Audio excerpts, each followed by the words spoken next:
के इस ऐतिहासिक क्षण पर गृह मंत्रालय के कमेटी रूम में मेरे साथ उपस्थित श्रीमान मानिक शाह जी, मुख्यमंत्री त्रिपुरा, श्री विप्लव देव जी, पूर्व मुख्यमंत्री त्रिपुरा, त्रिपुरा मोथा के स्थापक अध्यक्ष प्रद्युत जी, विपक्ष के नेता अनिमेश जी, त्रिपुरा से आए हुए मंत्रीगण और संगठन के सभी पदाधिकारी, मंत्रालय के सभी ऑफिसर्स। आज त्रिपुरा के इतिहास के लिए एक ऐतिहासिक दिन है। आज इस समझौते से हमने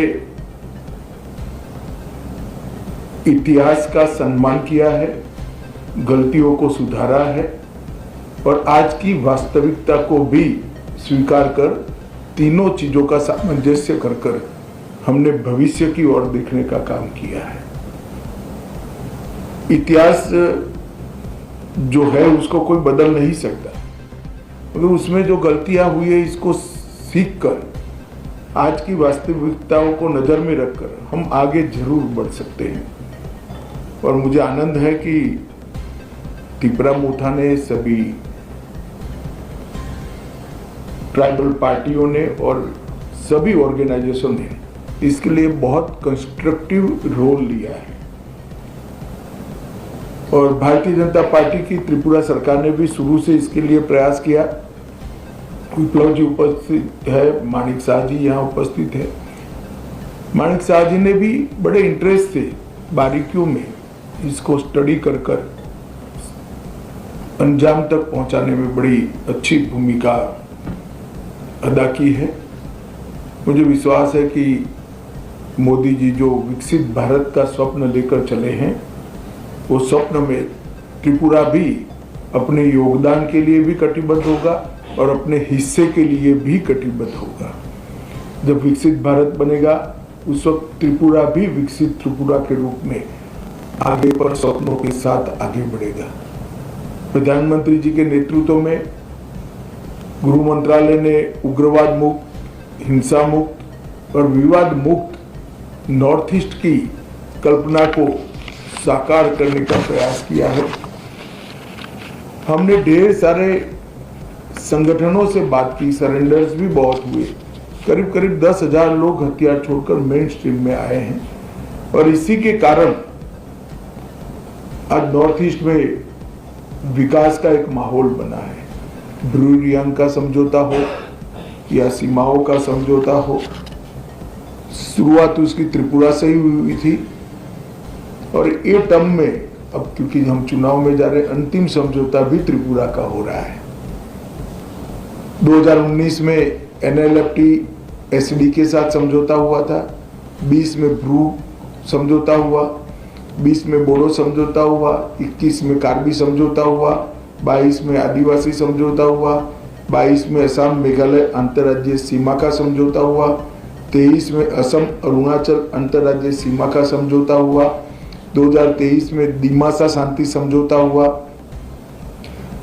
2023 में UNLF का समझौता हुआ और 2023 में ही उल्फा का समझौता हुआ और अब ये समझौता हो रहा है। तो कुल मिलाकर 11 अलग अलग प्रकार के सीमाओं से जुड़े हुए, अपनी पहचान से जुड़े हुए, अपनी संस्कृति और भाषा के लेकर संघर्ष करने वाले सभी के साथ सामंजस्य पूर्वक बात कर हमने संघर्ष को समाप्त करने की दिशा में काम किया है।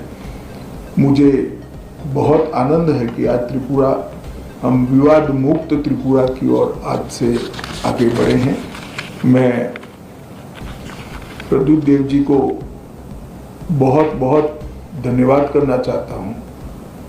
भारत का इतिहास है, जब विभाजन की विभीषिका पूरा देश झेल रहा था, तब बांग्लादेश के सभी हिंदू परिवारों को शरण देने का काम आपके दादा ने किया था।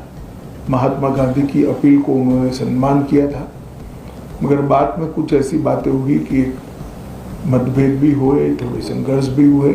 आज सभी लोग एक साथ मिलकर आगे बढ़ने का निर्णय कर आगे बढ़ रहे हैं। उस वक्त मैं इतना विश्वास दिलाना चाहता हूं कि आपके अधिकारों के लिए आपको कभी अब संघर्ष नहीं करना पड़ेगा। भारत सरकार 2 कदम आगे उठकर सभी के अधिकारों की रक्षा करे, अधिकार की रक्षा हो, इस प्रकार का तंत्र विकसित करेगी। मैं फिर से सभी स्टेक होल्डर्स का बहुत बहुत धन्यवाद करता हूं। मैं एक बात जरूर कहना चाहूँगा, हमारे संदीप पात्रा जी ने भी बहुत बारीकी से, और पॉलिटिकल कारणों से मैं बड़ा व्यस्त चल रहा था, फिर भी मेरा समय छीनकर इसको अंजाम तक पहुंचा है, तो पात्रा साहब का भी मैं धन्यवाद करता हूं। और आईबी की ओर से हमारे जो नेगोशिएटर हैं और जिन्होंने समझौते को मूर्त रूप दिया है, इस सभी को धन्यवाद कर मेरी बात की समाप्ति करता हूं। सभी को बहुत बहुत शुभकामनाएं और धन्यवाद।